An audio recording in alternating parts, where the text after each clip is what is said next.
Hi there, and welcome to another episode of Enhancing the Human Experience, the podcast designed to help you get the most out of life. So I'm ultra excited today. My good friend Tifane Falvey, a life coach, is here. She's going to talk to us about amazing stuff. I have such a high degree of respect for Tifane and what she does, and I've benefited so much just from knowing her and being her friend. So Tifane, welcome to the show. Hi, Mark. Thank you so much for that wonderful intro. You're welcome. Absolutely. So how's your day going? It's wonderful. It's beautiful here in Boise, Idaho. Sunny, warm. So nice. Yes, we are so fortunate. The temperatures are dropping down a little bit and giving us a little reprieve from this heat. Yeah, the evenings have been perfect, and it's nice to wake up to some fresh air. Totally. So I introduced you, but tell us what you do. I'm a life coach who specializes in manifestation. So I'm essentially a manifestation consultant. So I look at the areas where you're not in alignment with that which you say that you want to have in your life. And I help you course correct so that you become in alignment with all of the hidden laws that are floating around out there for us to abide by that most of us don't know exist, and they don't know how they're affecting our lives. And so I bring some knowledge and some education to that area of the unknown that most of us, we really haven't had a lot of experience with. Sure. You know, it almost seems like what the type of life coaching you do is becoming more popular.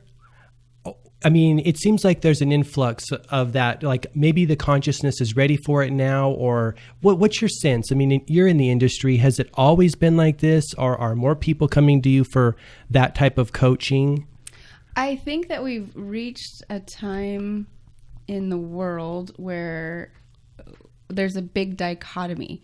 So we have a very large portion of the population that is seeking enlightenment, and they're seeking to understand their purpose on the planet, and they're seeking to understand everybody's purpose on the planet. And then we have a sector of the population that is disinterested in that. And then we also have a sector of the population that's interested but hasn't studied it.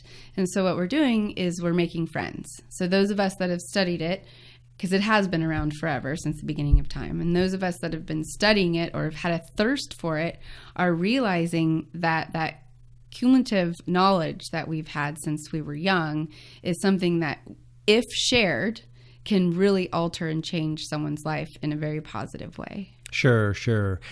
It almost seems like people are tapping more into the spiritual side, the unseen side, than they have ever before in history. Are you finding that?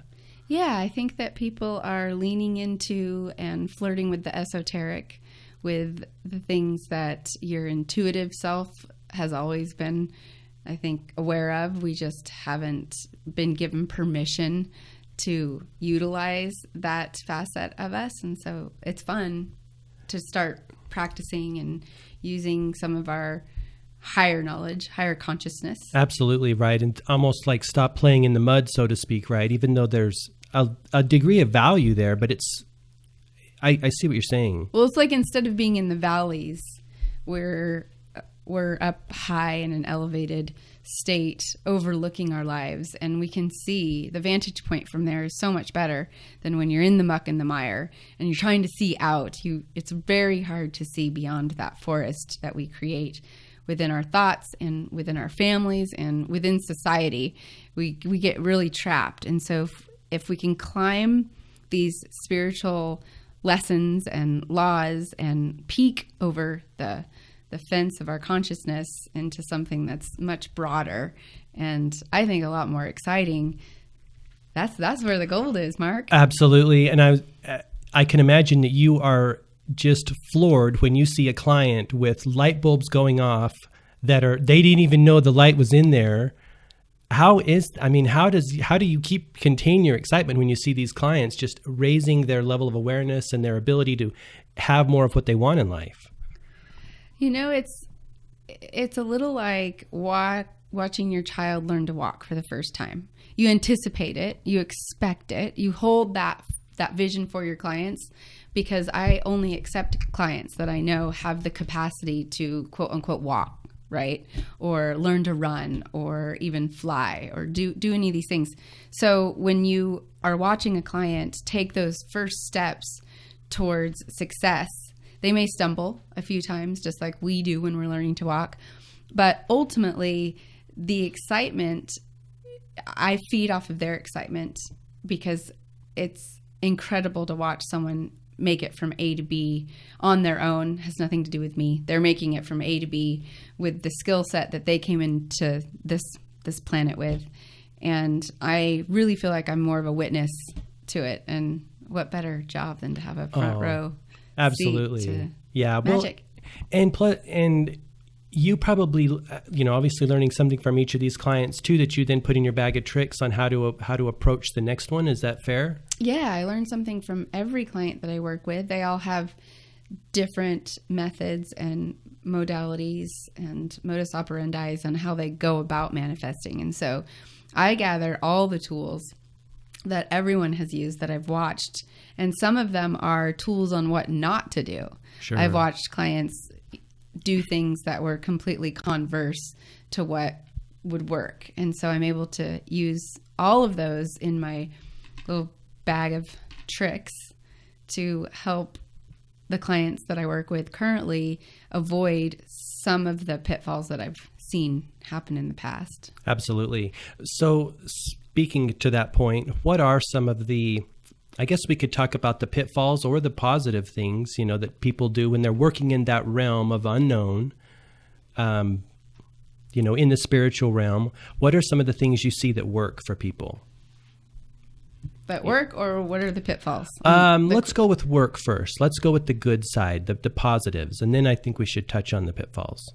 The positive is really grasping on to the fact that you have got to stay focused on what is working. Even if it's something as simple as your feet are working and they're getting you from A to B, or the water in your home is working and so you're able to take a shower and do your dishes.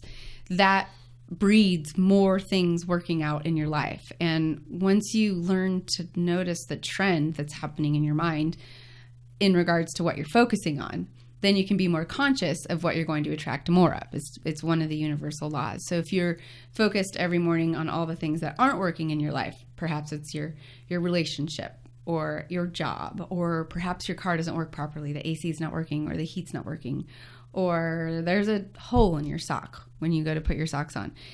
Those are the things that we really want to just look away from, because there's so many things that are working in our lives. And when we tap into the vibration of working, of flowing, of everything coming together in a way that provides an environment for success, when we focus on that, we're going to create success. Sure. You can't not. So you just try to meet them wherever they're at and say, hey, look at all this stuff that's working around you. Yeah, I just teach them to see it, because it is all, you can choose to have it all working one day, or you can have it the opposite. That's one of the craziest thing about the human mind, is that whatever we focus on, it's like that's the biggest thing. And despite all the blessings and amazing experiences we have in our life, it's like this thing's going to crash it. Well, it's like I have a son who is 15, and when he gets a zit, that's the only thing that that he can see. Absolutely. Because when we have a quote unquote blemish, whether it's metaphorical or literal, we tend to focus on it. It could be a spot in the paint on our wall.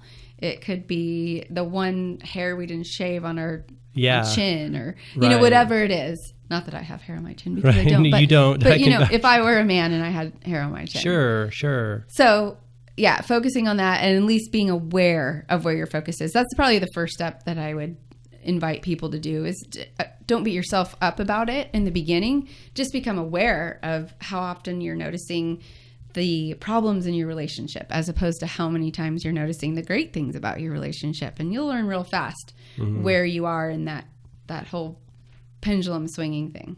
Yeah, absolutely. Okay, so you start with that, and then as they progress, I imagine you give them next level stuff on and on up the scale. Well, then we can get personalized. Okay. So there are generic things that individuals can do that will improve their lives straight across the board. And then there are personalized things, as if I were going to pick out a ski boot for you or a running shoe for you, I want to know what kind of running you do. I want to know what your gait is like. I want to know if you're trail running. I want to know if you're concrete running. I want to know if you're running on the beach.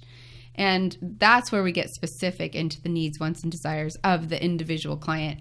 And that's where one-on-one coaching really seems to excel. I can imagine. Yeah. As they bring up their specific goals and dreams and say, hey, I want to get this. And you can work with it. Yeah. That's awesome. So what are some of the things you've seen that block people from, maybe you've seen patterns in your coaching clients that block people from getting to the next level after the next level? I think we're bumping up against limiting beliefs all the time. I know I do. I know that my kids do. I know that my clients do. And I guess I should define a limiting belief. That would be something that we've come to hold true because we've been taught it was true, because the media has told us it's true, or because somewhere we read that it's true. It doesn't really matter where it came from, but it's a belief that we hold as true that is not in fact true. So money doesn't grow on trees. Well, you're right, it doesn't grow on trees, but it could fall out of the sky, literally, into your bank account as if it were growing on trees. And I've watched it happen in their clients' lives. I've watched it happen in my life. So I know that money and wealth can be created in a short amount of time. It can be attracted to you in a short amount of time. And I had to have that belief system in order for it to happen. So that would be the biggest thing, is people have beliefs around you have to work hard in order to make money, or a relationship is hard work, or, once you're in a relationship for a certain amount of time, we don't make love anymore. Sure. And a lot of people have that belief, as interesting as that is. And then there's a lot of people that don't have that belief, that say, hey, I want to make love 3 times a day for the rest of my life to my partner. Or I have a belief that you stay married for the rest of your life, no matter how bad the marriage is. Or I have a belief that doesn't really matter. I might marry 5 times. But what your belief is going to color your world. So you've got to have a seat with this contract of beliefs that you've come up with. And you need to say, well, how true is that? How true is that married couples don't have sex after 10 years? Yeah. How true is that really? Kind of interview yourself. How true is it that I can't go from a 0 income to $10,000 a month income within the next 6 months? How true is that really? Yeah. Where did that belief come from?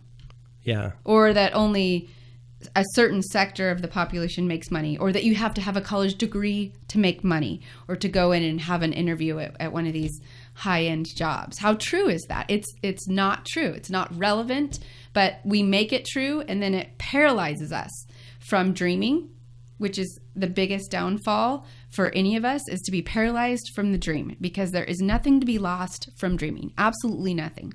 Close your eyes, think about the dream, the fantasy, think about what it is that you want your life to look like. Think about how you want to look in your life. What do you want your body to look like? How do you want to feel? You want to be pain-free? You want that pain to be gone? Because all of that has to be something that you're creating in your mind as the dream, as the fantasy. So, did I answer your question? You did. That was absolutely phenomenal, because it really does all come back to belief. And I think the way you said it is fantastic. The way you tell them, hey, it's your beliefs that are creating it. I love that. Absolutely. And you will find that people argue with the fact that they think a belief is a reality. So they'll say, no, but that is a reality. I can't earn over this amount of money. You don't understand. My profession's different than this profession. I cannot earn over this amount of money. While that may be true, let's say that profession maxes out at this $20 an hour, right? What's not true is if they decide they want to earn $50 an hour, how could they shift to move into that different pay grade? They can't look at that, because the belief system is just kind of has them on lockdown. Yeah. And so there's so many other things to look at that will make you correct in a different realm, in a different play box. So the example is, yes, you're correct. You cannot earn more than $20 an hour in this profession. However, if you tweaked it a little bit and you started to do this, then you could earn, $100 an hour. But you have to get to that space where you're allowing yourself to let go of the old beliefs, and it's scary, because I can imagine. we built our whole lives on them, and the weight that we put on them is heavy. So to take away all of that heavy weight and just feel rather floaty on new belief systems that we haven't tested out yet, that is a nerve-wracking feeling for sure. Absolutely. Totally. Because we're like tearing up our old contract and saying, hey, I'm going to... without a new one. Absolutely. That's the thing. We don't have the new one yet. And so that's what's scary. I mean, even in divorces, there's a free fall. And that's kind of what this is. There's a free fall. You have no idea what the new decree is going to look like or what your parenting agreement is going to look like. You have no idea about anything. And so that's what this coaching work is like, is you're tearing up this old contract. You're saying it doesn't work for me. It is a divorce, in essence, of an old lifestyle, of an old way of being, of an old character that you've decided to play in the script of your life. And then you're hiring yourself for a new role, but you don't know where the paycheck's going to come from.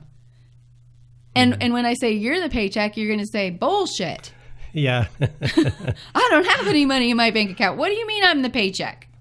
So that's where the transition is a little bit tough. I love it. That's fantastic, Tifane. So for people interested in getting in touch with you, learning more about your coaching and talking with you, how can they get in touch with you? You can find me on Facebook at Tifane Falvey, F as in Frank, A-L, V as in Victor, E-Y, or my website is benefitsoflifecoaching.com. Awesome. Thanks for stopping by and talking with me. Thanks for having me. Awesome. All right.